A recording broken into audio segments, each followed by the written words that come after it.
Alex, I'm sure I don't have to remind you, but in 2011, with Justin Verlander, he won a Cy Young. Yeah. In 2013, you helped Max Scherzer win a Cy Young. What is it about these two guys, and what should we expect to see from both of them in very familiar grounds? That's weird, too. Tell me stories. Like, I'm here, of course, when they're, both, pitching in Detroit. In Detroit. So it's like, okay, you gotta go back to Detroit. You gotta go back to the glory days. Let's go.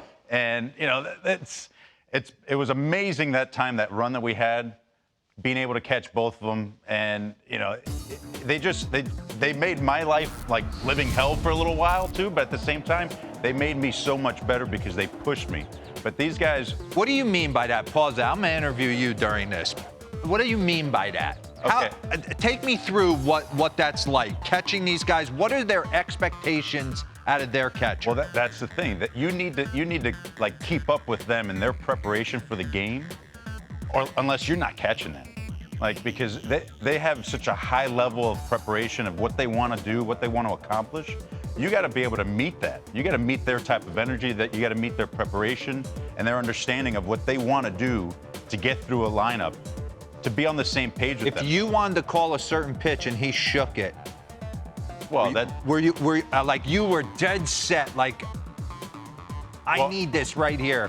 When you'd go out, who'd win that argument? Well, most of the time, the pitcher is. Unless, like, there are times I was right. Now, eventually you build enough, cachet to be, for them to be able to, like, okay, like, I got you. I trust you. I know what you're talking about.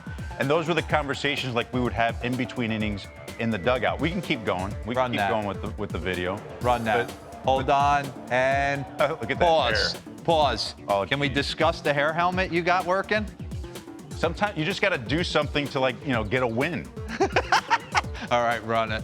That's a good look. I don't know about that. But anyway, the other thing, like, there was one time going back, 2011, the no-hitter. This was awesome.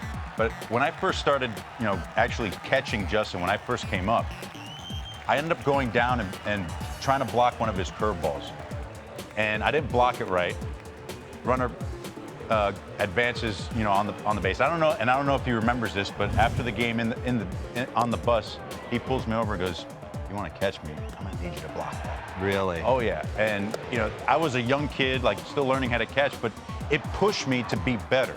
And that's the way I looked at it. I wanted to be there 100% for those guys, him, Max, even the other guys. Like, the biggest thing that I loved was getting a pitcher through the game. And it was so much fun being able to catch these guys because it came with so much success. This was an incredible moment. Coming out of the bullpen, this. Bases loaded, nobody out, getting through that inning without any runs scored. Obviously, the emotion was incredible. I mean, that time in Detroit was nuts. And what they've been able to do and continue that as they've gotten older has been incredible. I mean, and it's just a testament to their work ethic, their understanding of their bodies, too, and being able to adjust. Like, that's a question I would ask you. What have you noticed in catching them in their prime as opposed to seeing them a little bit older? Mm-hmm. What have they adjusted? Because they still have their heater. No, they still have the heater, but they've evolved over the, like catching Justin. It was a lot fastball, 12-6 curveball, and he threw the changeup quite a bit to lefties as well. He'd throw a two-seamer, and over time he's evolved into more fastball, four-seam slider. Doesn't really throw that two-seamer, if ever. Yeah. Barely throws the changeup anymore. He still has the nasty hook. With Max, too, I got to, really see him evolve from fastball, slider, changeup, and lefties killed him in Detroit, then started incorporating that curveball to be able to throw a breaking ball to lefties, right? And then he goes to Washington, brings in a cutter, to have even more of a mix.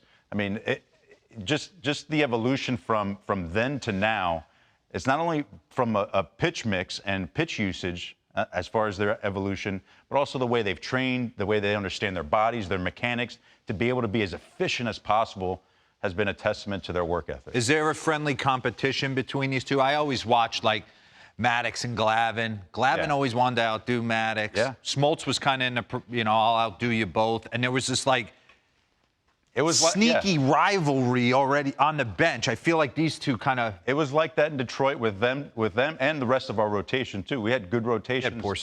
Porcello, Doug Fister, Anibal Sanchez. I mean, Anibal had led the league in ERA one of the years, so it was like that throughout that rotation. But for sure, with these two, the most competitive guys that I had a chance to play with.